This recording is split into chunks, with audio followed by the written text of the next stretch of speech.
Thank you, Shekar, for coming. Thank you, Frank. So tell me a little bit about who you are and why people should be involved in politics and policies. Does it have an effect on people? So the who question, Frank, it's actually interesting. Most people don't actually know what I do. Okay. Which is kind of wonderful, because that means that you operate in all these different circles and your interactions with people are limited to that circle. But in my day life, I'm an investment banker. That's what I thought. In my afternoons, I think I probably spend more time thinking about politics and public policy. And happening to be a Democrat at this time, the What do you mean urgency. at this time? Meaning at this moment You have in been time. a long life Democrat. That's true. Go ahead. But at this moment in time, the urgency has struck me of making sure that real change happens quickly, which means I'm spending more time, more money, more energy on it. And my interest in politics and policy really came about when I first worked in this country. I came here like many immigrants, the $200 story, and go to college, get a degree. Aim high, work hard, pursue your dream. Pursue your dreams.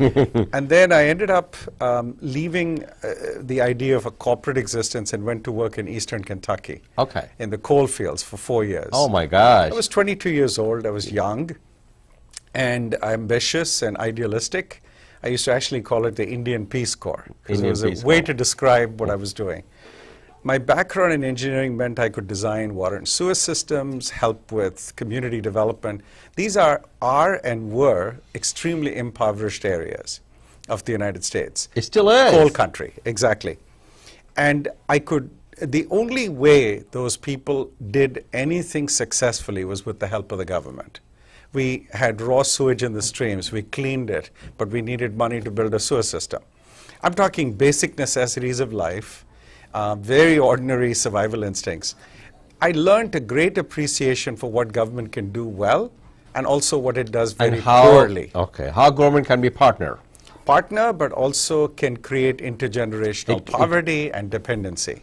So I became a businessman and a banker. And then I never lost that sense of consciousness of the value and importance of government and how it affects people's life. So your character defined your conscience. Yes, very much so. And that's why being in business and doing that every day and learning how to do that well and operate with people and partnerships that don't agree with you is valuable.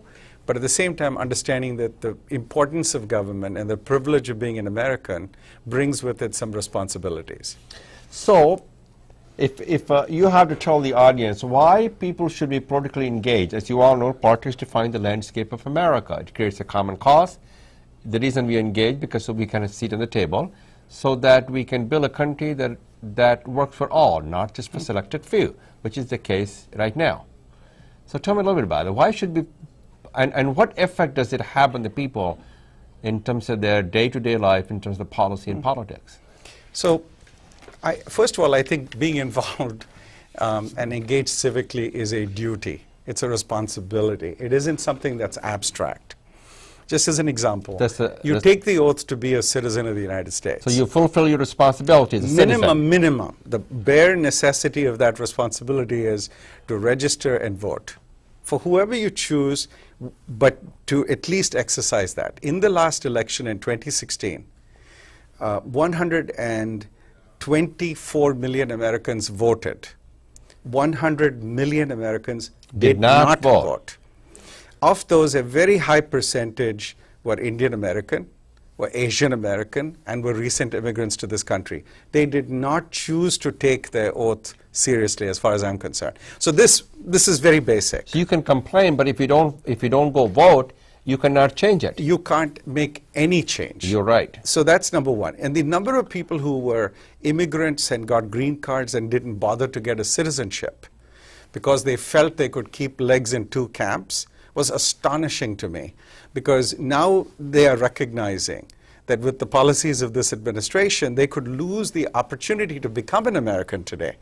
And we warned them of those consequences. Did it create a sense of urgency for them? I think everybody's queuing up to become a citizen today. It's fascinating how fear works rather than rationality, and that's true in business too. But let's talk about the importance of voting. Yeah. So we've already had one election in Virginia, a state delegate election, where after 18,000 votes were counted, it was tied. One vote can make One a vote can make a difference. And they had to toss a coin in this case. Because they did 2 recounts, they tossed a coin. So if there's anybody who wants to worry about, does my vote really matter? But I think there's a third thing. Does your voice matter? So once you have performed your basic civic duty of becoming a citizen, registering to vote and voting for the candidate or candidates and issues you care about, then I think it makes a difference, because if you are not seen at the table, if people like you are not working in campaigns, if people like you are not in government, if people like you are not in the cabinet, you never will see that your children have that same opportunity, because they will not believe it's possible. So it's a bridge to the future. I believe that you do this for your children first and foremost. Your children, by the way, are probably doing it already. You're the laggard, not your children. They have figured it out. They've understood politics. They've understood policy. They're actively engaged today. It's time for the next earlier generation to wake up and do the same thing. So you need to revitalize the next generations. So let's talk about something that I'm fascinated with what you're doing is AEPI, which is the Asian American Pacific Islander. That's a PAC, which is the Victory Fund, you call them. What's the purpose? What do you do with that? And what kind of success story do you have? So a super PAC is basically a mechanism which is transparent. We file reports with the Federal Election Commission to raise money from individuals and corporations and invest in both candidates. And it's not tax deductible. It is not tax deductible. It's not a 501c3. It is not a C3, but it is transparent. So we disclose the name of our donors, the amount we receive from them, we tell people how we spend the money. But the purpose is either help elect specific candidates or work independent of those candidates in elections on their campaigns. But we are independent. There's a portion of this that's called independent expenditure. So to give you a specific example, in 2016, we worked in Wake County, North Carolina. Wake County is where Raleigh-Durham is. It's where IBM is. Which it's is where a high the Research technology Triangle. center. And the population of South Asians, Is how mostly Indian American, has gone up 40% in the last 8 years. That's a pretty good. Very significant. They can make impact.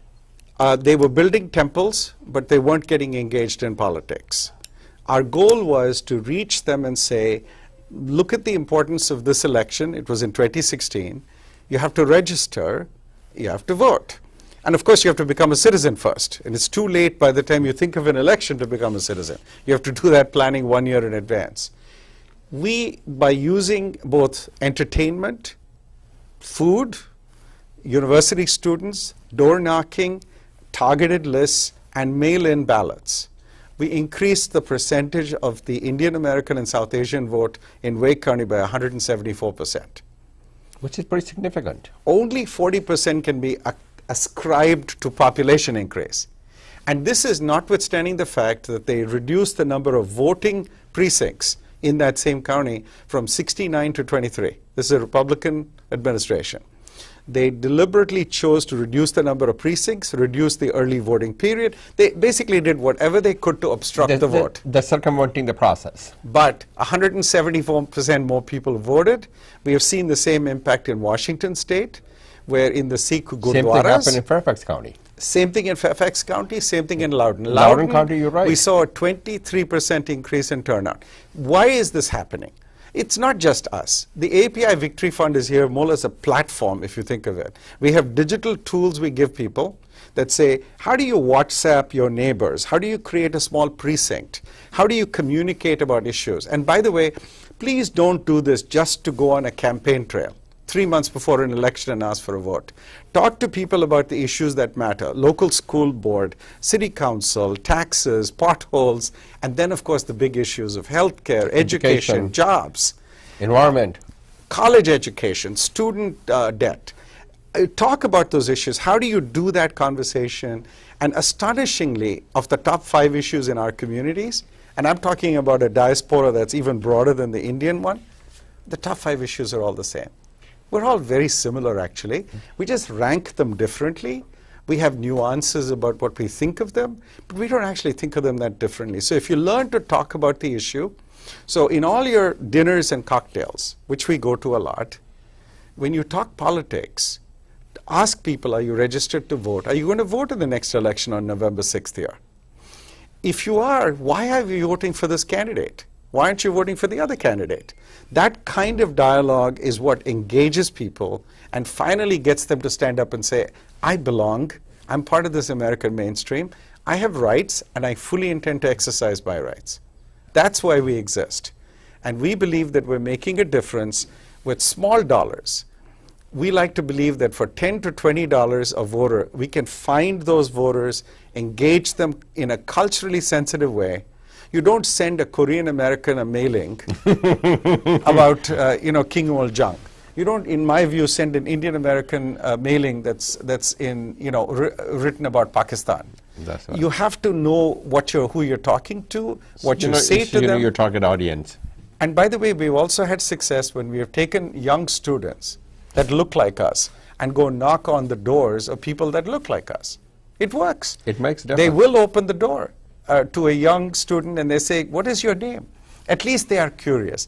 And then you engage the uncles and the aunties in the conversation. So we're having success with what I call very basic things and then some more sophisticated digital tools, but it's all about data science and finding the customer and approaching them. Do you have any role models, any Indian Americans, any prominent beside yourself?